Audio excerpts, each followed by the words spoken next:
해외 영화 중에서 음. 어떤 나라의 영화들을 좀 좋아해? 일단 한 국가에 특정하기는 좀 어려울 것 같기는 한데 음, 그래도 물리적으로 좀 많이 본다라고 할 수 있는 거는 미국 영화들이 좀 많지 않을까라는 생각이 좀 들어. 그러니까 워낙 방대한 양의 영화들이 만들어지고 그렇지. 하다. 미국 영화 하면은 할리우드부터 가장 먼저 떠올리게 되는데. 뭔가 미국 영화의 중심이라고 하면 할리우드라고도 좀 볼 수가 있고 영화의 중심지 같은 느낌이 이제 음, 할리우드의 이미지이기도 하니까. 나는 할리우드 영화라고 하면은 음. 그 미국 영화의 대명사처럼 나는 그냥 그렇게 인지를 하거든. 그렇지. 미국 영화는 할리우드라는 그 같은 의미로 요즘 많이 사용하는 것은 맞는 것 같고, 그렇지만 LA 할리우드 지역 그리고 그 인근에 위치하는 스튜디오에서 제작되는 영화라고 좁은 의미에서 음, 본다면 그렇게 볼 수 있고, 그런 음, 스튜디오에서 제작되는 영화들이 보통은 대중 영화 또 상업 영화 뭐 음, 이렇게 많이 볼 수가 있지. 미국 하면 가장 먼저 떠오르는 영화제라고 하면 아카데미. 아카데미는 이제 영화 시상식이지. 미국 영화제 하면 가장 먼저 떠오르는 거는 썬댄스 영화제 아니면 음, 뉴욕 영화제 이런 식으로 있지. 음, 그런 이제 계보에 있어서 뉴욕 영화라는 타이틀이 있어. 음, 할리우드 영화처럼. 네, 뉴욕 영화는 어떤 영화냐면 예술 영화들, 음, 독립 영화들. 미국에도 분명히 예술 영화, 독립 영화의 파이가 존재하거든. 마틴 스콜세지라든지 아니면 우디 앨런이라든지 요즘에는 뉴욕 영화들의 정신을 좀 잘 이어받고 있는 영화사라고 한다면 이제 오늘 우리가 얘기할 A24.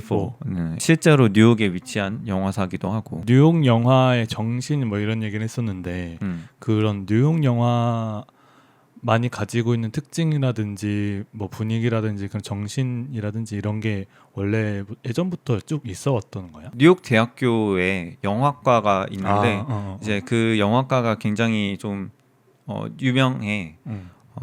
그런데 이제 학생 영화들 또 실험 영화들로 이제 영화들이 많이 제작이 되다 보니까 그런 음. 것들을 좀 도전하는 사람들이 이제 음. 본격적으로 영화를 만들면서 좀 이어받게 되는 그런 아. 정신이 이제 뉴욕 영화 정신이라고 그냥 편하게 그냥 내 그냥 식대로 표현하는 말을 거지. 그렇게 표현을. 그런 의미로 해서 이제 라라랜드랑 문라이트 이 음. 두 영화가 오스카상에서 이제 두 영화가 작품상을 두고 조금 스캔들이 있었는데 그렇지. 이제 난 그거 생중계로 봤었어. 그렇지, 우리 같이 봤었지. 근데 이게 굉장히 큰 의미가 있지. 음. We lost, by the way, but you know. Guys, I'm sorry. No, there's a mistake. Moonlight, you guys won Best Picture. Moonlight won. Come on, this is not a joke. This is not a joke. I'm afraid they read the wrong thing. This is not a joke. Moonlight has won Best Picture. Moonlight, Best Picture.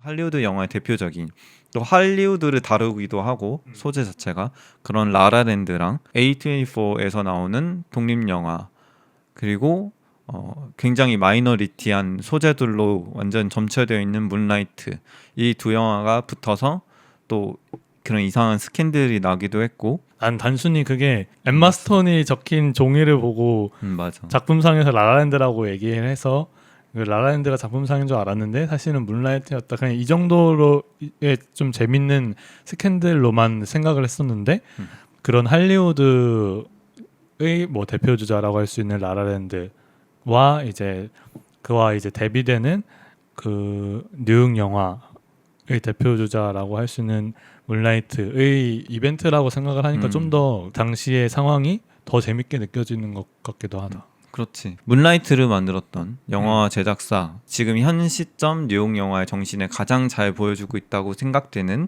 A24라는 영화사에 대해서 조금 간단하게 소개만 좀 하자면 그 창업자인 데이비 카츠가 영화사를 차리겠다라고 생각을 하면서 고속도로로 운전을 했는데 그 고속도로 이름이 A24 라고 되어 있어서 A24가 처음 만든 영화가 무엇일까? 로만 코폴라. 이름하면 뭔가 떠오르지. 포드코 아니 맞나? 어, 대부 감독. 맞아. 대부의 감독인 프란시스 포드 코폴라의 아들이야. 이제 로만 코폴라는 사실은 감독이라기보다는 제작자 아니면 프란시스 포드 코폴라의 영화에 좀 조감독으로 많이 참여를 했고 웨스 앤더슨이랑 같이 영화를 많이 만들었던 것 같아. 뭐 최근 영화인 에스터로이드 시티나 프렌치 디스패치 막 이런 영화들도 같이 제작을 하기도 하고 A24의 첫 번째 영화 제목이 어 글림프스 인사이드 더 마인드 오브 찰스 스완 3세. 이 굉장한 이름은 들으면 딱 알겠지만 B급 영화, B급 코미디 영화지. 이런 영화로 이제 A24가 시작을 했고 지금 현재는 엄청난 영화사가 되었지. 요즘 가장 핫하고 그렇지, 가장 힙하고 가장 문라이트나 에브리싱 에브리웨어 올해 원스 같은 오스카상 작품상을 수상하기도 하는 그런 영화를 만들 정도로 큰 영화사가 되었지. A24 제작, 뭐 A24 영화 이런 게 마케팅 요소로도 활용되고 이러는 거 보면은 확실히 요즘 들어서 좀 인지도도 많이 올라간 것 같고 그 A24 영화들의 스타일이나 이런 거를 좋아하는 사람들도 특히 뭐 우리나라로 따지면은 많아진 것 같기도 하고 그런.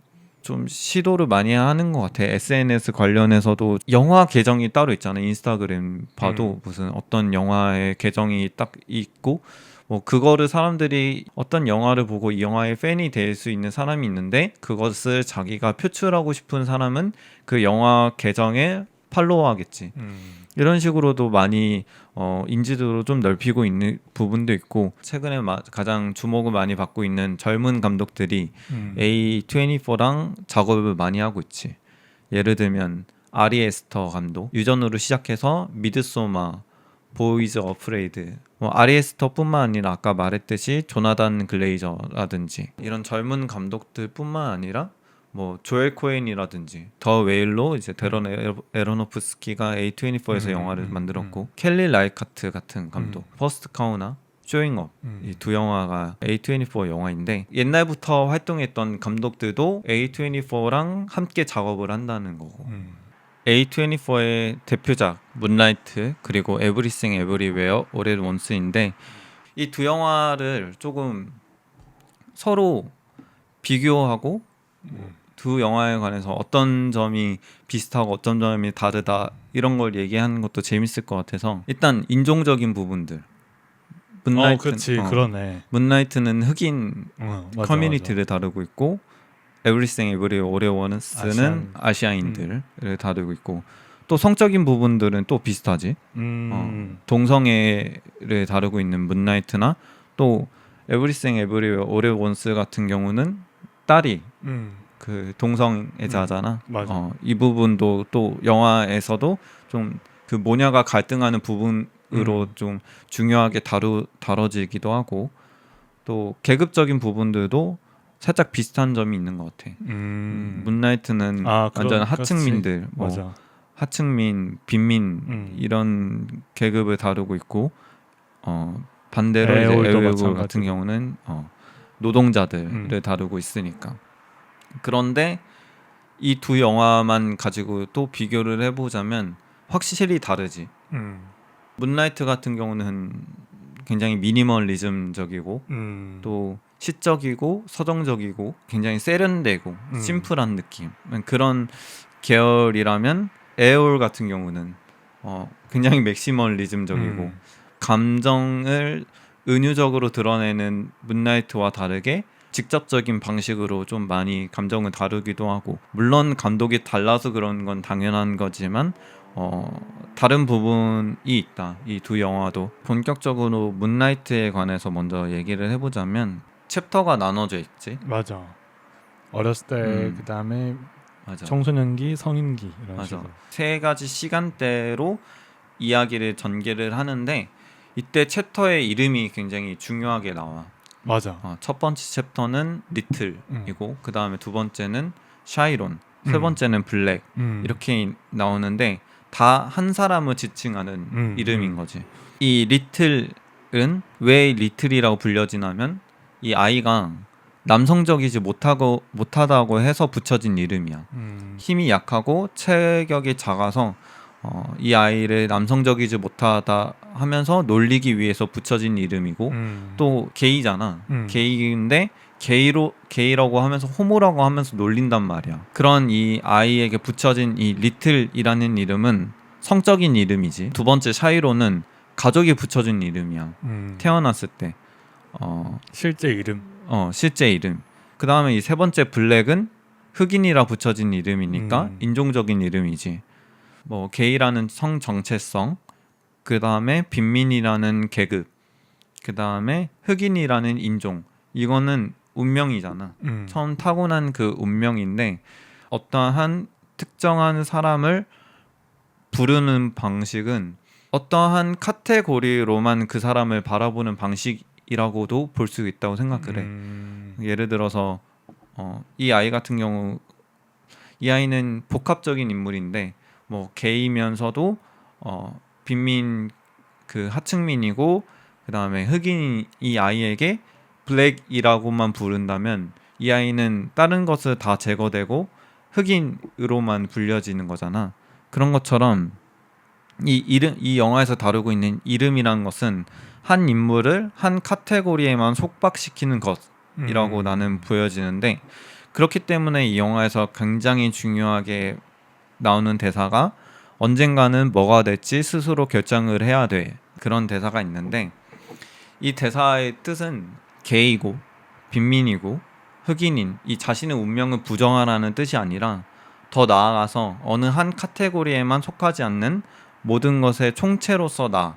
그러니까 다시 말해서 이름으로부터 해방된 자기 존재, 내 존재를 스스로 정의하라는 말처럼 나한테 느껴지는데 그렇기 때문에 마지막 장면에서 달빛을 받아가지고 파랗게 보이는 그 아이가 어떠한 이름으로도 불리지 않음에도 불구하고 마치 누군가가 뒤에서 부르는 것처럼 뒤를 돌아보면서 영화가 끝난단 말이야.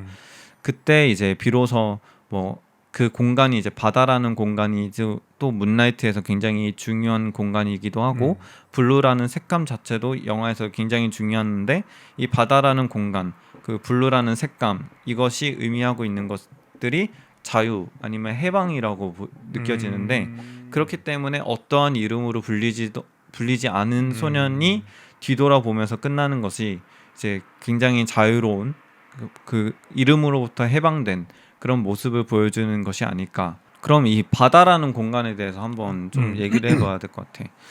이 영화에서는 각 챕터별로 한 번씩 바다가 나오는데 일단 첫 번째 리틀이라는 챕터에서는 수영 배웠을 맞아. 때 그때 후안에게 수영을 배웠을 때 바다가 나오고 두 번째는 언제 나왔었지? 그 케빈이랑 같이 성적인 맞아. 두 번째는 기억난다. 이제 케빈에게 성적인 관계를 그 가질 때 그때 바다가 나왔고 그 마지막은 바다로 상징되는 공간이 나와. 바닷가 옆이고 파도 소리가 계속 들리는 케빈의 집이거든. 가장 마지막에 나오는 그 곳에서 굉장히 중요한 사건이 자신이 케빈을 굉장히 사랑한다는 그런 고백을 해.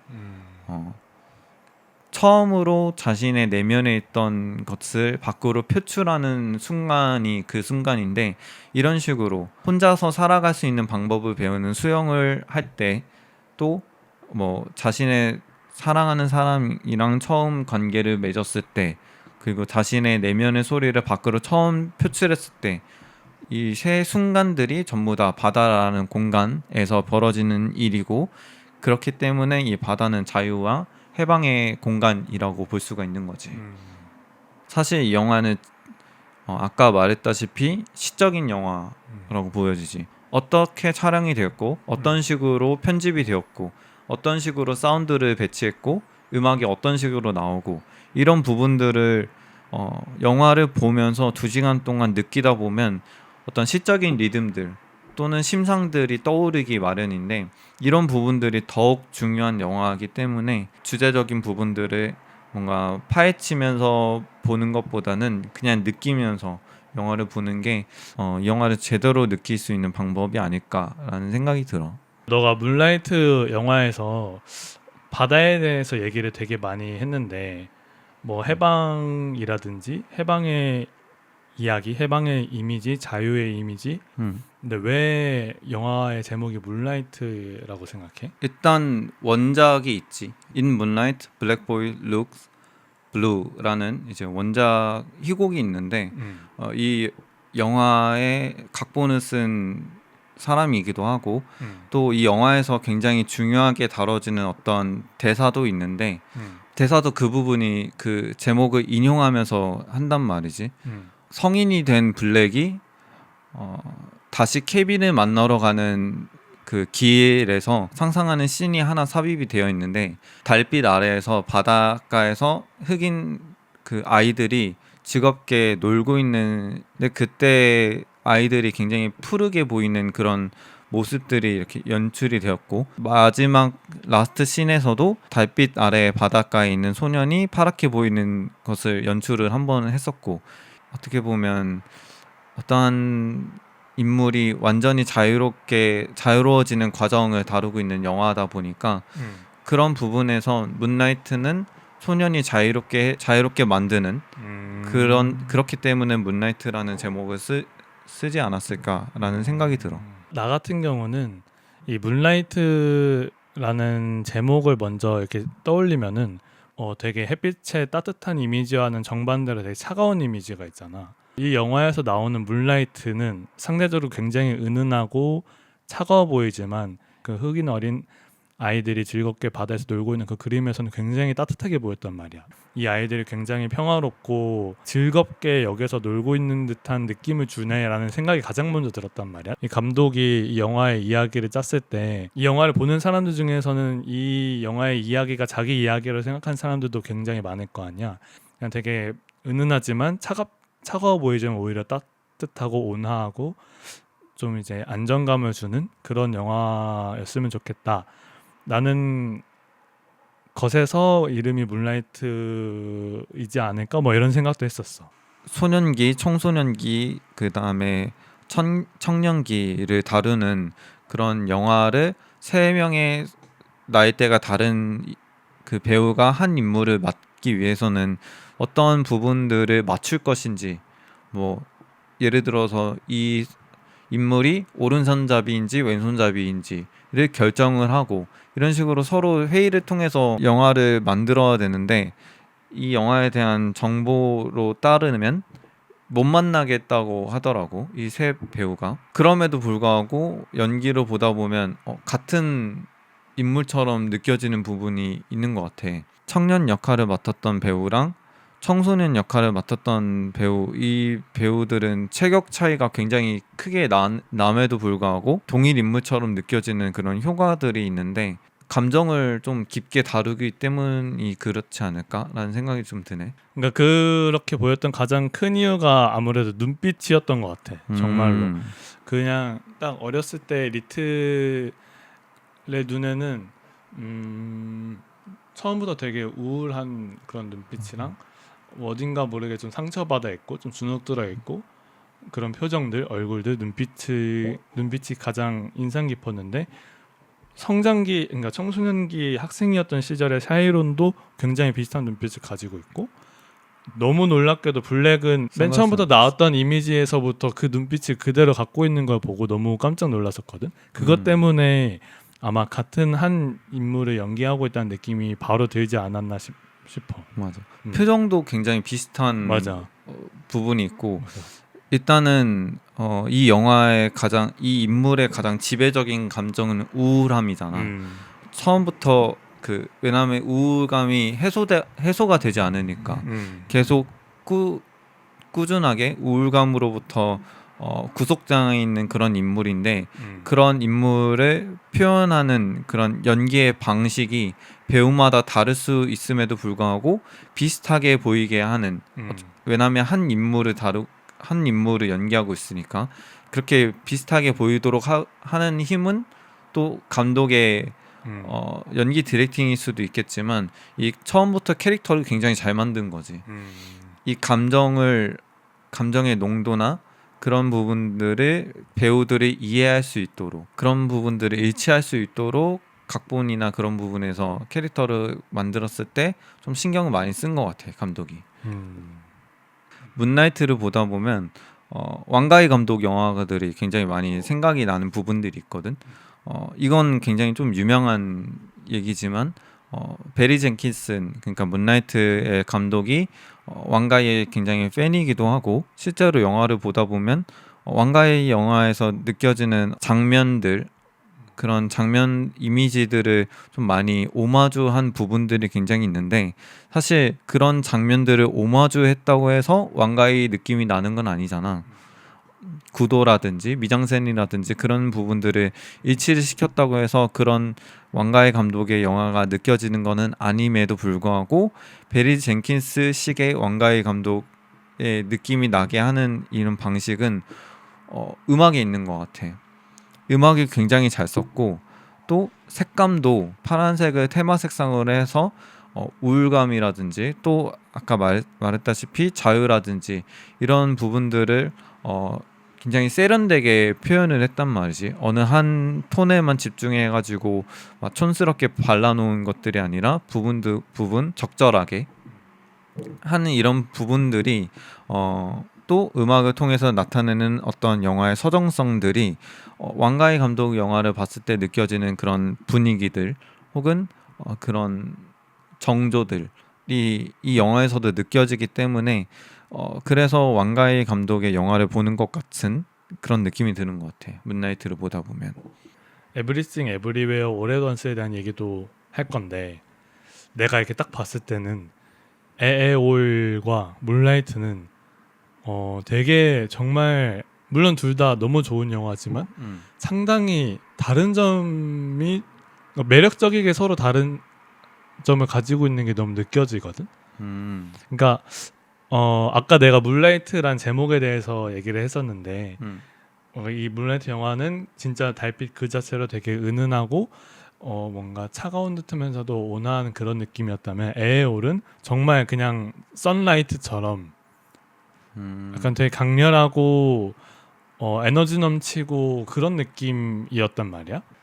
에브리띵 에브리웨어 오레원스는 또 굉장히 아까도 말했지만 좀 화려한 느낌이 들어서 더 그런 느낌이 드는 것 같아.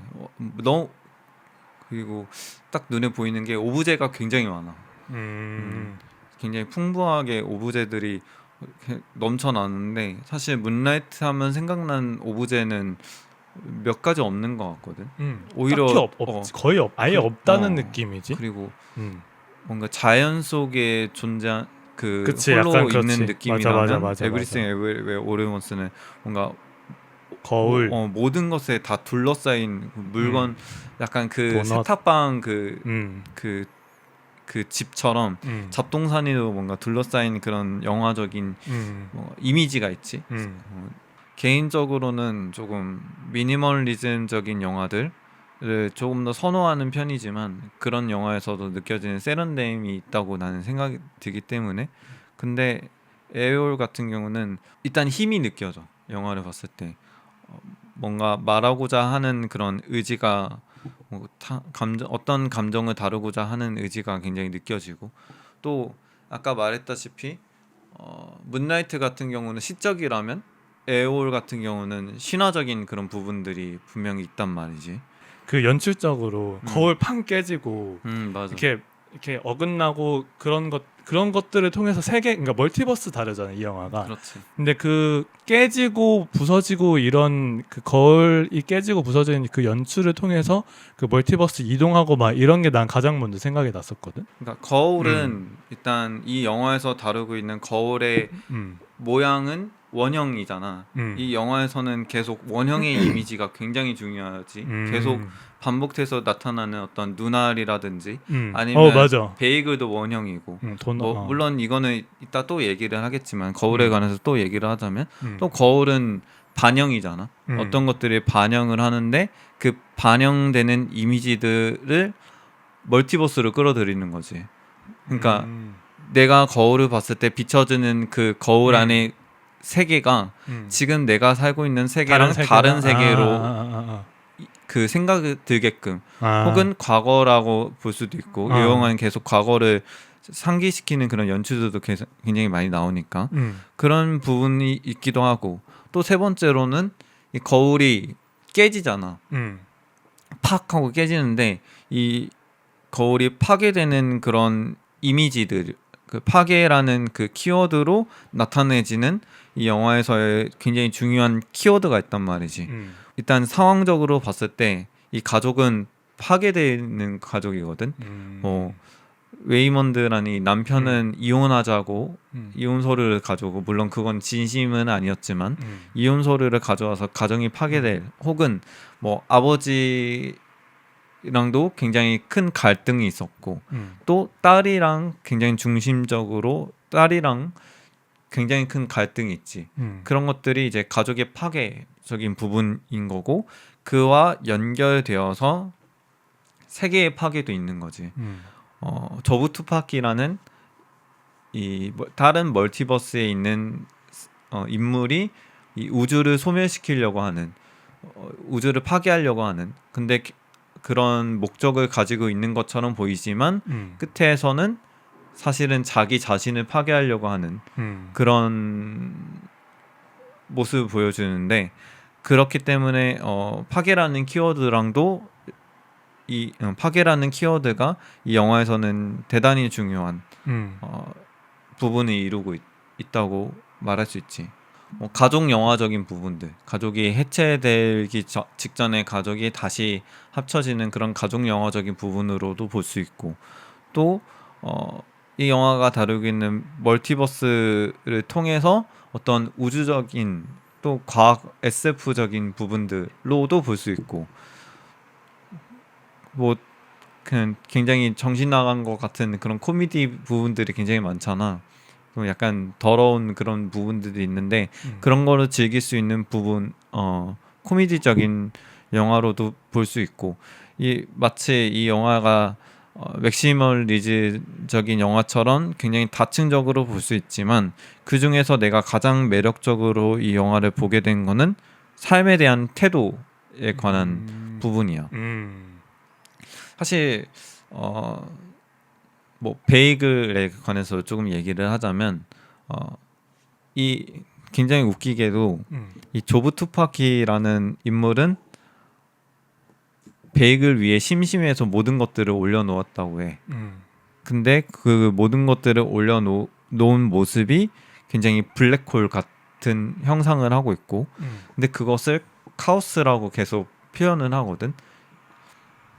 혼돈이라고 표현을 하는데 그를 통해서 말하고 싶은 것들은 이 모든 것을 한 것에 올려놓아서 모든 것을 얻을 수 있는 상황이 되었을 때 느껴지는 감정이 허무주의라는 거지. 그러니까 삶의 태도에 관해서 이 영화가 굉장히 흥미롭게 보이는데 허무주의적인 태도를 갖고 있는 사람에게 그것이 삶의 전부가 아니라 어차피 인생은 다 끝나지만 지금 이 살고 있는 이 한 줌의 시간이라고 표현이 되거든.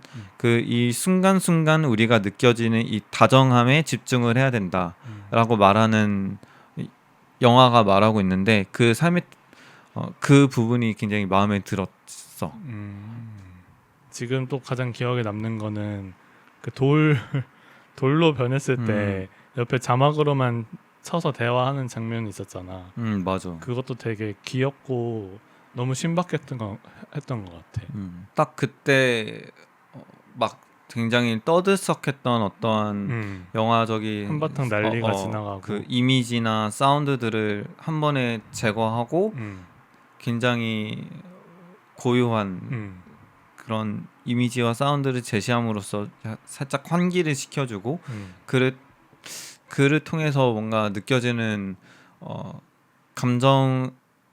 사람들이 감정을 느낄 수 있는 여유로운 공간을 제공해주는 씬이라고 여백을 제공해주는 그런 공간을 주는 씬이라고 해야 될까?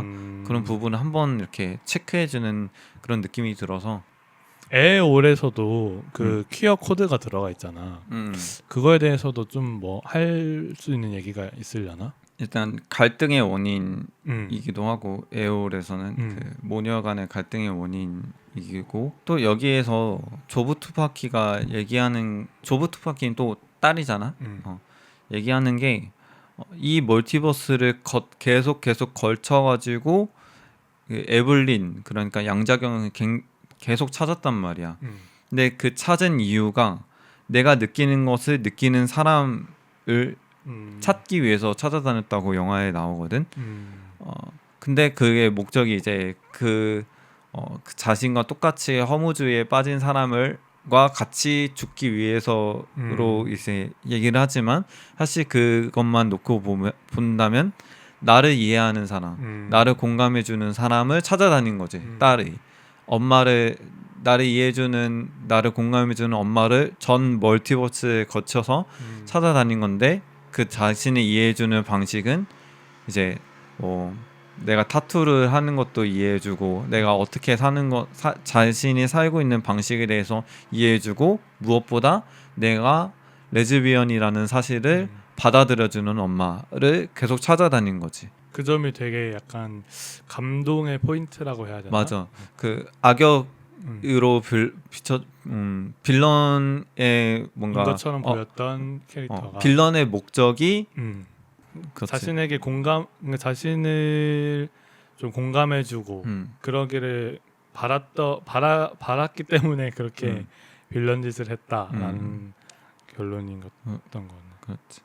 빌런이 된 원인도 이 영화에서 보면 조금 재밌는 게 엄마의 강요. 이 조브 투파키의 엄마가 굉장히 좀 이 영화에서는 전지전능한 그런 인물처럼 묘사가 되는데 그 엄마가 자신과 같이 전지전능한 능력을 얻게 하기 위해서 이 조브 투파키를 굉장히 몰아붙인 것처럼 이 영화에서는 그려지거든. 그런 다른 멀티버스에 있는 세계에도 그런 일들이 있었다는 거지. 지금 현재 있는 멀티버스에 있는 것처럼. 나는 이제 우리가 오늘 문라이트랑 에올 영화에 대해서 얘기를 나눠봤는데 에올과 문라이트 사이에는 6년 정도의 시간이 있잖아. 되게 긴 시간이었고 에올을 본 게 그만큼 되게 최근이었는데 또 불구하고 뭐 이제 이 둘 영화만 놓고 본다면 사실 문라이트가 굉장히 개인적으로는 엄청 인상적이었고 되게 재밌게 본 영화였었거든. 문라이트라는 영화를 통해서 A24라는 제작사도 좀 더 잘 알게 되고 내가 A24 영화가 곧 개봉한다라는 소식을 들었을 때 가장 기대하게 되는 그런 형태라고 하면은 문라이트 영화 같은 형태란 말이야. 되게 뭔가 미니멀리즘적이고 뭔가 이제 약간 정돈되어 있는 느낌이라고 해야 되나? 약간 좀 감성적이고 좀 힙한 그런 느낌이 문라이트에서 되게 좋게 느껴졌던 점들인데 뭐 그런 의미에서도 그렇고 뭐 영화 이야기적으로도 그렇고 난 문라이트가 좀 더 좋은 것 같아. 나도 문라이트가 일단 형도 그렇고 나도 그렇고 좀 시적인 영화를 좋아하다 보니까 약간 그런 부분에서 좀 겹치는 것 같아. 나도 맞아. 문라이트가 좋아. 문라이트 영화를 시적이라고 느끼는 이유가 뭐야? 나는 물론 뭐 형식적인 면도 있겠지만 어떤 영화가 시적이다라고 느끼게 되는 가장 큰 요인은 시간을 다루고 있다라는 것도 그렇고 뭔가 시를 느꼈을 때 우리가 일반적인 산문이랑 다른 인상을 받는 것들은 어떤 이미지가 있을 텐데 이 영화로 치자면은 아까 얘기했던 그런 달빛의 이미지 그리고 새 인물의 눈빛에 관련된 이야기들 이런 걸 다 생각했을 때 되게 시적이라고 느껴지거든 문라이트라는 영화가. 근데 너도 아까 초반에 문라이트 영화에 대해서 되게 시적이라고 생각을 했었잖아. 얘기를 했었잖아. 그렇게 생각을 한 이유가 뭐야? 나도 비슷하긴 해. 일단은 이미지나 사운드 어떻게 다뤘는지 이 부분 이런 것들을 좀 보다 보면 뭔가 운율이 있는 것처럼 느껴지나? 이 영화에? 영화를 보다 보면 운율이 느껴지지. 운율도 그렇고 일단은 이 원작 제목인 In Moonlight, Black Boys Look Blue라는 이 문장에서 느껴지는 어떤 이미지들 있잖아. 딱 그냥 소년 그 달빛 속에서 소년이 흑인 소년이 파랗게 보인다는 이 이미지를 그대로 영화로 만든 것 같은 그것이 주는 심상이라고 해야 되나? 말하지 않아도 은유적으로 표현되어지는 감정이라든지 또 음악도 굉장히 잘 썼고 이번에 다시 보면서 이 영화는 음악을 굉장히 잘 썼구나라는 것을 좀 느껴졌어. 오늘은 이렇게 뭐 얘기를 마무리하고 우리가 A24로 이제 이야기의 포문을 열어서 물라이트와 에브리띵 에브리웨어 오레건스 영화 두 편을 얘기를 했는데 사실 A24에 대해서 할 얘기 되게 많잖아. 여기서 좋은 영화들도 굉장히 많고 맞아. 그래서 다음에도 이제 기회가 되면은 그때 A24 영화들에 대해서도 좀 얘기를 해보자고. A24의 다른 영화들에 대해서 이야기를 하는데 이제 다른 주제로 엮어서 굉장히 재밌게 말할 수 있는 부분, 말할 수 있는 영화들이 많은 것 같아.